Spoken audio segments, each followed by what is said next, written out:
4월 12일 부활절 첫 번째 주일 예배를 드리겠습니다. 다 같이 기도합니다. 우리 주 예수 그리스도의 아버지 하나님을 찬송하리로다. 그의 많으신 긍휼대로 예수 그리스도를 죽은 자 가운데서 부활하게 하심으로 말미암아 우리를 거듭나게 하사 산 소망이 있게 하시며 썩지 않고 더럽지 않고 쇠하지 아니하는 유업을 있게 하시나니 곧 너희를 위하여 하늘에 간직하신 것이라. 아멘. 다 같이 찬송가 23장 찬양하겠습니다.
성시교독 시편 118편입니다. 여호와께 감사하라. 저는 선하시며 그의 인자하심이 영원하미로다. 이제 이스라엘은 말하기를 그의 인자하심이 영원하다 할지로다. 여호와는 나의 능력과 찬송이시요 또 나의 구원이 되셨도다. 의인들의 장막에는 기쁜 소리, 구원의 소리가 있으며 여호와의 오른손이 권능을 베푸시는도다. 내가 죽지 않고 살아서 여호와께서 하시는 일을 선포하리로다. 여호와께서 나를 심히 경책하셨어도 죽음에는 넘기지 아니하셨도다. 내가 의의 문들을 열지어다. 내가 그리로 들어가서 여호와께 감사하리로다. 이는 여호와의 분이라. 의인들이 그리로 들어가리로다. 주께서 내게 응답하시고 나의 구원이 되셨으니 내가 주께 감사하리이다. 건축자가 버린 돌이 집 모퉁이에 머릿돌이 되었나니 이는 여호와께서 행하신 것이요 우리 눈에 기이한 바로다. 이날은 여호와께서 정하신 것이라. 이날에 우리가 즐거워하고 기뻐하리로다. 아멘. 사도신경으로 우리의 신앙을 고백하겠습니다.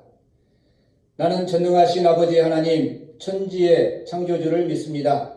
나는 그의 유일하신 아들 우리 주 예수 그리스도를 믿습니다. 그는 성령으로 잉태되어 동정녀 마리아에게서 나시고 본디오 빌라도에게 고난을 받아 십자가에 못 박혀 죽으시고 장사된 지 사흘 만에 죽은 자 가운데서 다시 살아나셨으며 하늘에 오르시어 전능하신 아버지 하나님 우편에 앉아 계시다가 거기로부터 살아있는 자와 죽은 자를 심판하러 오십니다. 나는 성령을 믿으며 거룩한 공교회와 성도의 교제와 죄를 용서받는 것과 몸의 부활과 영생을 믿습니다. 아멘. 우리 이 시간 지난 한 주간의 삶을 돌아보며 하나님 앞에 한 목소리로 고백의 기도를 드리겠습니다. 부활의 주님, 주님께서는 제자들에게 인자가 십자가에 달려 죽은 후에 다시 살아나실 것을 여러 번 말씀해 주셨습니다. 그러나 제자들이 그 말씀을 마음에 두고 있지 않다가 정작 부활하신 주님을 배울 때에는 의심하였던 것과 같이 저희들도 주님의 말씀을 온전히 간직하지 못함으로 부활에 대한 믿음이 부족했습니다. 그리하여 죽은 자가 다시 사는 것이 어디 있느냐 생각하며 내일 죽을 것이니 오늘 먹고 마시자는 세속적인 가치관을 따라 살아왔습니다. 주님이 재림하시는 날 우리도 부활할 것을 믿지 못하였기에 어렵고 힘든 일을 만날 때마다 경고하지 못하였고 불평 불만을 입에 달고 살았습니다. 주여 회개하오니 이 모든 죄를 용서하시고 우리 마음에 부활 신앙을 회복시켜 주옵소서. 예수님의 이름으로 이 고백의 기도를 드립니다. 아멘.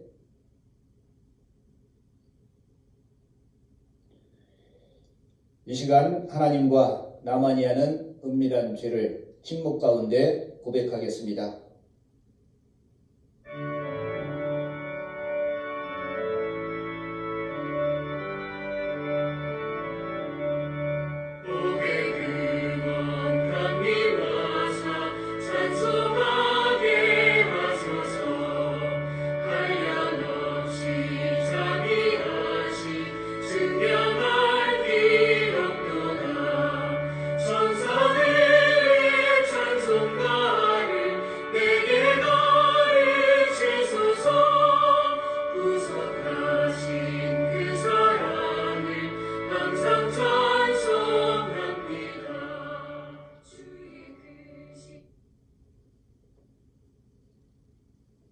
나 곧 나는 나를 위하여 내 허물을 도말하는 자니 내 죄를 기억하지 아니하리라. 아멘. 찬송가 442장입니다.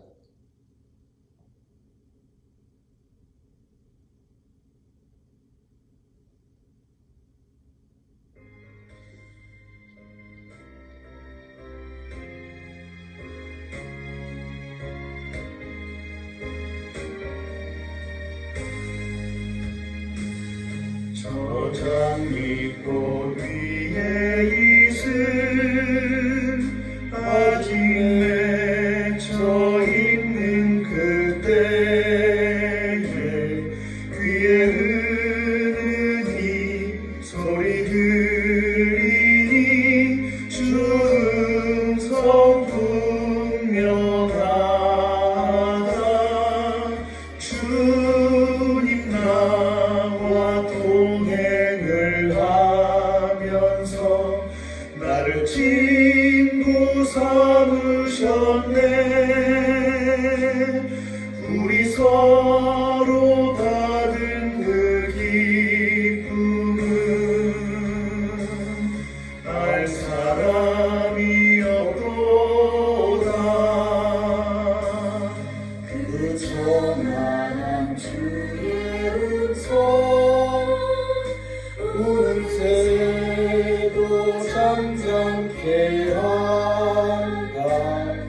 내게 들리던 주의 음성이 늘 귀에 쟁쟁하다. 주님 나와 동행을 하면서 나를 친구 삼으셨네. 우리 서로 받은 그 기쁨은 알 사람이 없도다.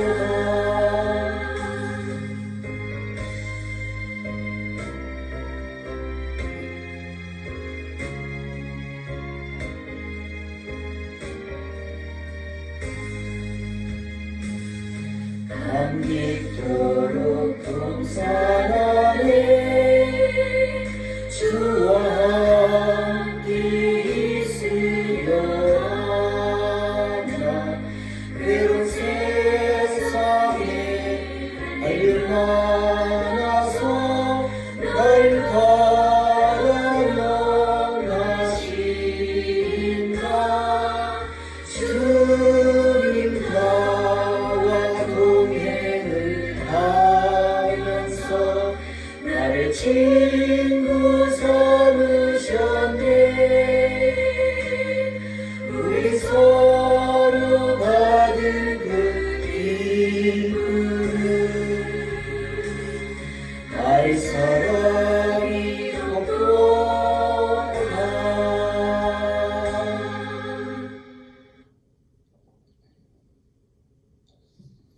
하나님이 오늘 우리에게 주시는 말씀은 시편 24편 1절에서 6절까지의 말씀입니다.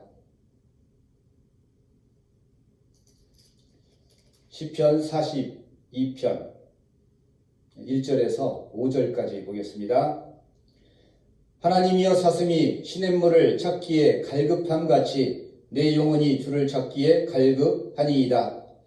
내 영혼이 하나님 곧 살아계시는 하나님을 갈망하나니 내가 어느 때에 나아가서 하나님의 얼굴을 배울까? 사람들이 종일 내게 하는 말이 내 하나님이 어디 있느뇨 하오니 내 눈물이 주야로 내 음식이 되었도다. 내가 전에 성의를 지키는 무리와 동행하여 기쁨과 감사의 소리를 내며 그들을 하나님의 집으로 인도하였더니 이제 이 일을 기억하고 내 마음이 상하는도다. 내 영혼아 내가 어찌하여 낙심하며 어찌하여 내 속에서 불안해하는가? 너는 하나님께 소망을 두라. 그가 나타나 도우심으로 말미암아 내가 여전히 찬송하리로다. 아멘. 하나님을 바라라 라는 주제로 오늘 함께 은혜를 나누고자 합니다. 오늘은 절기상 부활주일이지만 성도들이 함께 모여 예배드리지 못하고 있습니다. 그래서 서울 동산교회에서는 부활주일을 3번 드리도록 하겠습니다. 온라인으로 부활절 첫 번째 예배, 부활절 두 번째 예배, 그리고 4월 마지막 주일에는 성도들이 함께 모여 드리는 부활절 예배로 드릴 예정입니다. 이 시대는 어두운 고난의 시대입니다. 전 세계적인 전염병 위험이 사람들의 생명을 시시각각 옥죄어 오고 있습니다. 이것은 믿는 사람들에게도 예외가 아닙니다. 믿음의 사람들에게 고난이 다가오는 것은 전혀 이상한 일이 아닙니다. 세상에서 악한 세력은 언제나 우리를 향하여 밀려옵니다. 우리는 이 싸움에서 때때로 힘겹게 이기기도 하고 때로는 넘어지기도 합니다. 우리에게 믿음은 과연 무엇입니까? 믿음이라는 것은 우리를 넘어뜨리려는 세력을 향하여 아니오라고 말할 수 있는 용기입니다. 믿음은 절망적인 상황에서도 하나님으로 인한 가능성을 포기하지 않는 것입니다. 믿음은 바로 절망적이고 더 이상 길이 보이지 않는 상황 속에서도 하나님의 예측할 수 없는 구원에 대한 희망을 버리지 않는 것이다 라고 이야기할 수 있겠습니다. 믿음은 길이 보이지 않는 상황 속에서도 그 모든 상황과 세력들을 다스리시는 하나님의 능력을 바라보는 것입니다. 오늘 우리가 함께 읽은 시편에서 저자는 이 고통스러운 상황을 영혼의 어두운 밤으로 묘사하고 있습니다. 이 고통스러운 영혼의 밤을 시편의 저자는 어떻게 신앙을 향해 달려갔는가, 이 시간 함께 살펴보고자 합니다. 먼저 표제를 보면은 이 시편의 저자는 고라의 자손이라는 사실을 우리가 쉽게 짐작해 볼 수 있습니다. 그리고 마스길이라는 뜻은 교훈이라는 의미를 가지고 있습니다. 고라의 자손들은 성전에서 성가대로 봉사하며 하나님을 섬겼던 사람들입니다. 그런데 시편의 기자는 지금 생존하시는 하나님을 잃어버리고 고통스러워하고 있습니다. 한때 교회 생활을 착실히 하고 살아계신 하나님을 만난 경험을 가지고 있습니다. 성도의 교제 가운데 기쁨을 느끼기도 했습니다. 그런데 어떻게 이런 사람이 이렇게 슬픈 탄식을 하고 있을까? 먼저 1절부터 3절의 말씀입니다. 사슴이 시냇물을 찾기에 갈망함 같이 내 영혼이 주를 찾기에 갈급하나이다. 내가 어느 때에 나아가서 하나님 앞에 배울고 사람들이 종일 나더러 하는 말이 내 하나님이 어디 있느냐 하니 내 눈물이 주야로 내 음식이 되었도다. 마치 오늘 한국 교회의 상황을 표현하고 있는 것 같습니다. 하나님 앞에 나아갈 수 없는 상황이 오래 지속되면서 우리는 탄식할 수밖에 없는 현실 속에서 기도할 수밖에 없습니다. 한때는 자유롭게 성전에서 예배하던 시절은 기억 속에서 점점 멀어져 가고 언제 다시 그런 날이 돌아올까 탄식할 뿐입니다. 주변 사람들은 그런 성도를 향해 교회를 향해 비웃습니다. 당신이 믿는 하나님이 살아 계신다면 어찌 이런 일들이 일어날 수 있는가? 이렇게 묻고 비웃어도 우리는 한마디 변명을 하기 어렵습니다. 그저 눈물만 흘리고 있을 뿐입니다.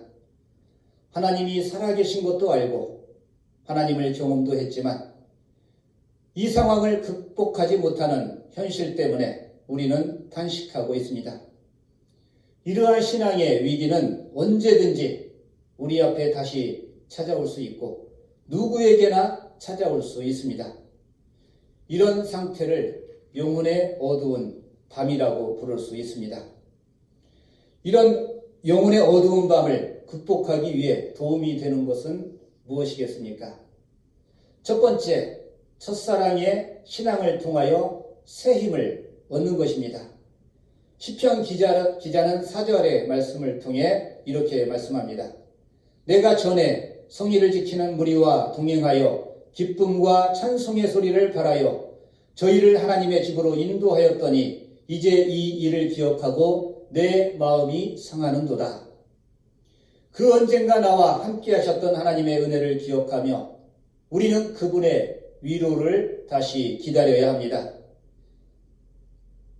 설교 말씀이건 수련회 때 받은 은혜건 혹은 부흥회나 성도 간의 아름다운 교제를 통해서 하나님이 나에게 베풀어 주셨던 은혜를 기억하면서 기억하는 것, 이것이 가장 큰 신앙의 경험을 통해서 우리는 다시금 하나님께서 나와 함께 하시기를 추억하며 기억하며 오늘 우리는 다시 기도하는 것입니다. 그러기 위해서 중요한 것은 마지막 신앙의 실마리를 남겨두는 것이 중요합니다. 내가 남겨놓은 그 끈이 처음에는 힘들지만 그 싸움이 다 끝나고 난 후에 나의 신앙의 성장을 위한 멋진 도구가 되기도 합니다. 성도 여러분, 조급하게 결정하지 말고 지금 나의 믿음이 나를 뒷받침해 주지 못하면 나의 직분과 나의 환경이 나를 이끌어 가도록 내버려 두시기 바랍니다. 그 올무처럼 여겨지는 것들이 언젠가는 여러분들의 면류관이 될 것이기 때문입니다. 이 영혼의 어두운 밤을 지날 때 가장 비극적인 것은 무기력해지고 탈진되고 절망으로 가득 찬 나를 그대로 내버려 두는 것, 나를 방치하는 것입니다. 우리가 해야 할 일은 마지막 남은 나의 전력을 다해 하나님께 부르짖는 것입니다. 다시 한번 1절과 2절의 말씀을 통해 시편의 저자는 어떻게 하나님을 향하여 부르짖는지 보도록 하겠습니다. 하나님이여, 사슴이 시냇물을 찾기에 갈급한 같이 내 영혼이 주를 찾기에 갈급하나이다. 내 영혼이 하나님 곧 생존하시는 하나님을 갈망하나니 내가 어느 때에 나아가서 하나님 앞에 배울까? 그것이 단지 울부짖는 부르짖음이 될지라도 하나님께 외치는 것이 필요합니다. 예수님 때문에 눈물을 흘리던 그날의 경험을 통해서 내가 하나님의 살아계심을 알기에 그분이 현존으로 다가오시기를 기도하는 여러분이 되시기를 바랍니다. 둘째로 역설적인 신앙에 서는 것이 승리의 출발점이 됩니다. 5절의 말씀입니다.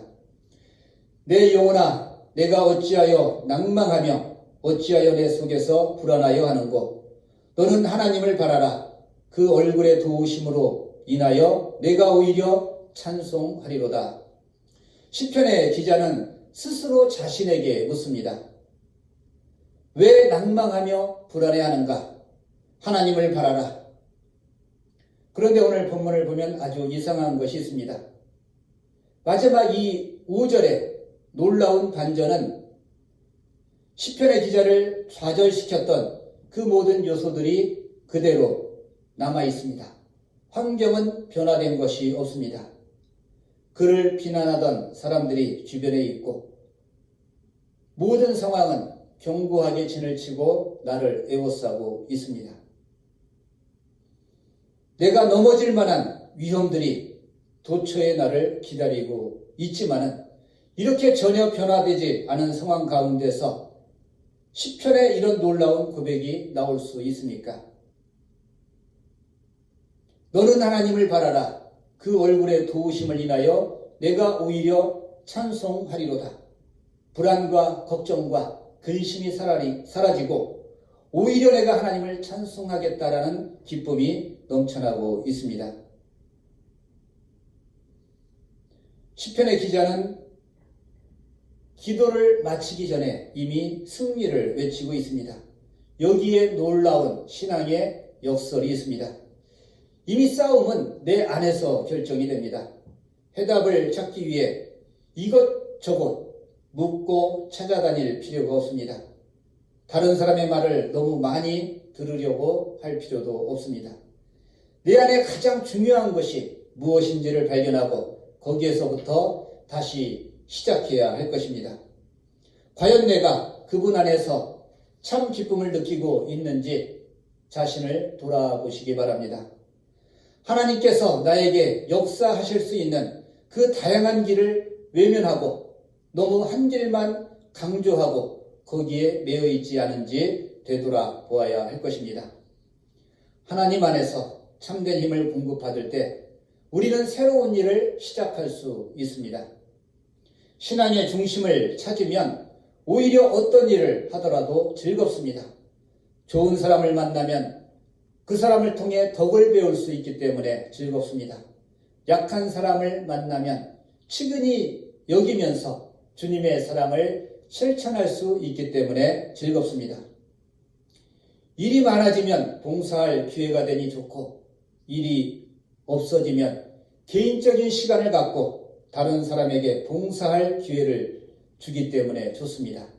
그저 하나님 안에서 나의 신앙의 뿌리를 세우면 어려움이 사라져갑니다. 그분 안에서 설 때에 내 영혼은 나에게 이렇게 소리칩니다. 불안해하지 말아라. 두려워하지 말아라. 하나님을 바라라. 우리가 넘어져도 하나님은 여전히 나를 사랑하십니다. 더 이상 하나님을 찾고 싶지 않아도 하나님은 나를 여전히 붙들고 계십니다. 내가 상하고 무기력해져 있어 더 이상 하나님이 보이지 않을 때에도 하나님은 나를 측은히 여기십니다. 어떠한 상황에서도 하나님을 향한 역설적인 희망을 포기하면 안 됩니다. 그 한 줄기 소망을 통하여 하나님의 역사가 새롭게 시작되기 때문입니다. 영혼의 어두운 밤, 신앙의 위기가 찾아오면 그 언젠가 나와 함께 하셨던 예수님의 사랑으로부터 새롭게 출발하시기 바랍니다. 그 힘을 새롭게 공급받으면 비록 상황이 변화되지 않는다 할지라도 우리는 새롭게 시작할 수 있습니다. 상황은 변화되지 않았다 해도 변화는 시간 문제일 뿐입니다. 내 안에 계신 하나님께서 일을 시작하셨기 때문입니다. 영혼의 어두운 밤을 지내는 불쌍한 우리들로부터 하나님께서 듣기 원하시는 음성이 있습니다. 내 영혼아, 내가 어찌하여 낭망하며 어찌하여 내 속에서 불안하여 하는고. 너는 하나님을 바라라. 그 얼굴의 도우심을 인하여 내가 오히려 찬송하리로다. 우리는 긴 사순절의 기간을 암흑의 터널을 통과하는 것처럼 시간을 보냈습니다. 앞이 보이지 않고 끝이 보이지 않는 긴 어둠의 터널을 향해 달려왔습니다. 부활의 아침, 터널 끝에 희미한 빛이 보이기 시작합니다. 새로운 희망이 싹트기 시작합니다. 우리는 곧 함께 모여 주님이 베풀어 주신 성찬을 나누며 기쁨과 감격 가운데 성도의 교제가 있는 참된 부활의 예배를 드리게 될 것입니다. 그날을 소망하며 기대하며 기도하는 가운데 온전한 부활의 기쁨을 온 성도와 함께 누리게 되기를 주님의 이름으로 간절히 소원합니다. 기도하겠습니다. 하나님 아버지, 감사합니다. 오늘은 부활의 아침입니다. 텅 빈 예배당에 성도들이 함께 모이지 못했지만 주의 성도들이 각처에 흩어져서 저마다 제단을 쌓고 하나님 앞에 예배하는 이 시간, 하나님께서 저들의 예배를 받아주시고 하나님이 예배하는 각 가정마다 처소마다 복을 내려주셔서 이 코로나의 위기 가운데서도 하나님께서 안전하게 지켜주시고 또 극심한 경제적 고통이 밀려오고 있는 가운데서도 하나님께서 저들의 삶을 든든하게 지켜주옵소서. 한 주간도 하나님만 바라며 하나님의 은혜 가운데 살아가는 한 주간이 되기를 간절히 소원하며 예수님의 이름으로 기도드리옵나이다. 아멘. 주님이 가르쳐 주신 기도로 모든 예배를 마치겠습니다. 하늘에 계신 우리 아버지, 아버지의 이름을 거룩하게 하시며 아버지의 나라가 오게 하시며 아버지의 뜻이 하늘에서와 같이 땅에서도 이루어지게 하소서. 오늘 우리에게 일용할 양식을 주시고 우리가 우리에게 잘못한 사람을 용서하여 준 것 같이 우리 죄를 용서하여 주시고 우리를 시험에 빠지지 않게 하시고 악에서 구하소서. 나라와 권능과 영광이 영원히 아버지의 것입니다. 아멘.